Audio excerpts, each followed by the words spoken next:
প্রবাসে পুজোর আমেজ 90 পেরেল মুম্বাইয়ের বেঙ্গল ক্লাবের পুজো। এবারের থিম অপারেশন সিন্দুর। মণ্ডপ জুড়ে সেনার বীরগাথা। প্রবাসে থাকলেও উৎসবের আবেগ ঘুচিয়েছে দূরত্বের বেড়া। না, এবারও পুজোয় বাড়ি যাওয়া হলো না। প্রবাসী সংসার পাতলে বোধহয় এটাই হয়।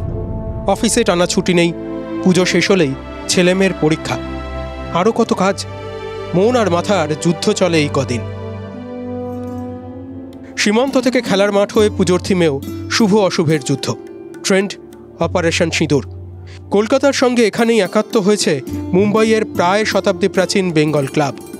90 পেরোনো এই পুজোয় মণ্ডপ জুড়ে ভারতীয় সেনার সাম্প্রতিক পরাক্রমের চালচিত্র। নজর কাটছে লাইট অ্যান্ড সাউন্ড শো। এই বছর আমাদের দুর্গাপূজা 90 বছর অতিক্রম করলো, আর আমাদের এই বেঙ্গল ক্লাব বম্বের সবচেয়ে পুরনো বাঙালি প্রতিষ্ঠান, যার 103 বছর বয়স। এই বছরে আমরা আমাদের এই যে পান্ডাল, এটাকে বানিয়েছি অপারেশন সিন্দুরের ধাঁচে। শুধু এটাকে মণ্ডপটাকে সাজানোই হয়নি, এখানে প্রত্যেকদিন সন্ধেবেলা একটা লাইট অ্যান্ড সাউন্ডের প্রোগ্রাম অ্যারেঞ্জ করা আছে, যার থেকে লোকেরা অপারেশন সিন্দুরের যে একটা প্রপার এফেক্ট সেটা দেখতে পাবেন। 16 আনা সাবেকিয়ানা বজায় রেখে পুজো হয় এখানে। প্রতিমা সাবেকি তৈরি করেছেন কলকাতার শিল্পী। মুম্বাইয়ের বেঙ্গল ক্লাবের দুর্গোৎসব যেন বহু ফুলের সমাহার।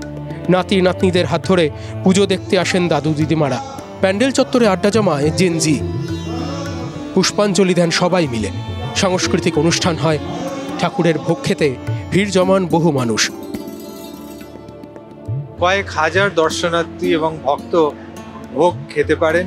এছাড়া থাকে আমাদের সাংস্কৃতিক প্রোগ্রাম আয়োজন। সেই প্রোগ্রাম রোজ সকালে এবং সন্ধ্যেবেলা হয়।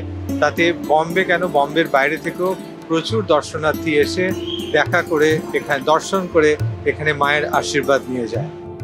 বাংলা থেকে প্রায় 2000 কিলোমিটার দূরে বসে যারা পাড়ার পুজো মিস হয়ে গেল ভেবে আক্ষেপ করছেন, তাদের প্রাণ জুড়বে মুম্বাইয়ের বেঙ্গল ক্লাবের পুজো। Bureau report, TV9 Bangla.